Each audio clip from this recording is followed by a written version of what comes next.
Magandang hapon sa inyong lahat. Ito po si Herbert Curia, author promoter ng The Critics Promotions. Ang ating konstruktibong kritisismo, opinyon, komentaryo at konsultasyon sa linggong ito.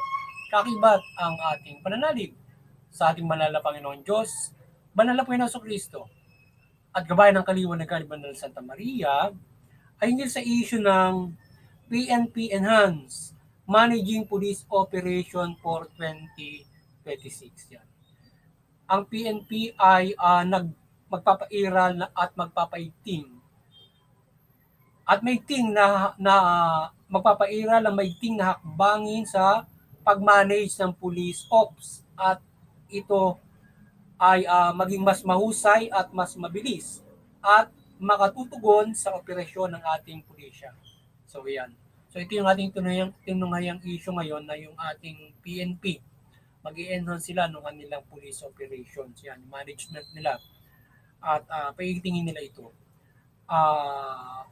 Paiigtingin din ng ating PNP Chief Nartates ang katapatan at pagsunod ng ating PNP sa pagpapaira ng batas at etikal nito.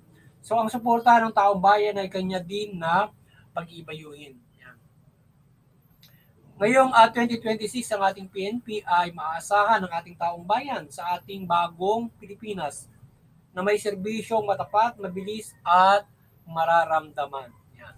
Ngayon, ang The Critics Promotions at ang ating People's Anti-Crime Promotion, yung ating Anti-Criminality Promotions ay sumusuporta sa mabuting pamamahala, patas na hustisya at karapatang pantao. At sa isyong ito ng PNP Enhanced Management of Police Operations in 2026 ay ating maigting na sinusuportahan ang ating PNP mula sa ating Chief PNP Nartates at umaasa tayo sa kanyang pamumuno na magampanan nito ang pagpapairal ng PNP ng serbisyo nito at kumikilala sa karapatang pantao, syempre. So, ang mga nais na pagpapairal ng ating Chief PNP Nartates ay ating suportahan at makapaglingkod sila ng mabuti at maprotekta ng bansa at lipunan Pilipino sa mga paglabag sa batas o anumang banta sa buhay ng lipunan Pilipino at ng bawat isa o sa ating pamumuhay. Yan. So, yan at ang gabay ng ating Panginoong Diyos at Panginoon Kristo at Banal na Santa Maria ay gumabay sa ating PNP at makapaglingkod ito ng mabuti at ligtas din sa anumang uri ng kapahamakan niya. Muli, magbagong buhay na ang mga naliligaw ng landas at nagugumon sa paggawa ng hindi mabuti, lalo na ito ay paglabag sa batas at hindi maka-Diyos na gawain. Huwag nating aksayahin ang oras na makagawa ng mabuti. May panahon para sa pagpapaunlad ng material at may panahon para sa pagbibigay ng wind up sa sarili at may panahon sa lahat ng bagay at hindi walang panahon sa mga bagay-bagay. Yan. Muli, Happy New Year at God bless you all. Yan. At